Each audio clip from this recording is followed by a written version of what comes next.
voulais juste revenir un petit peu sur la question de sacrifice. Pourquoi sacrifice? Alors en fait, si on regarde dans les différentes tribus, dans les sociétés primitives, etc., il y a toujours eu un peu cette intuition qu'il fallait offrir quelque chose à Dieu, des animaux, donc des bêtes, des choses, et parfois même hélas, des humains, des enfants, enfin voilà, bon pour apaiser le courroux de Dieu, c'est-à-dire la colère de Dieu. Bon, c'est certainement pas, c'était peut-être pas toujours la même bonne façon de s'y prendre, encore moins si c'était pour sacrifier des humains.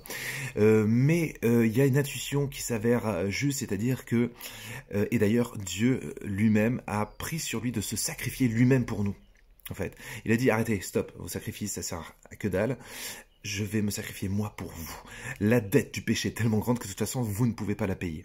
Effectivement, quand on pêche, alors même si on n'est pas un gros pêcheur, même si on n'a pas fait des crimes de ouf, dès lors qu'on pêche tous nos égoïsmes, tous nos égocentrismes, nos manques de délicatesse, nos colères, nos méchancetés, nos paroles dans le dos, nos médisances, enfin bref, tous nos péchés ont toujours une conséquence en fait. C'est ça qu'il faut comprendre. Donc le péché, c'est en gros, tu consommes, bah tu dois payer. Alors si on devait payer tous nos péchés, même si on n'est pas un énorme pécheur, on n'empêche que la dette serait quand même trop chère. Elle serait trop élevée. Et donc, il fallait que ce soit Dieu lui-même qui nous rachète. Vous avez capté ou pas? Bon, si vous avez des questions, n'hésitez pas, que tout contribue au bien de celui qui aime Dieu.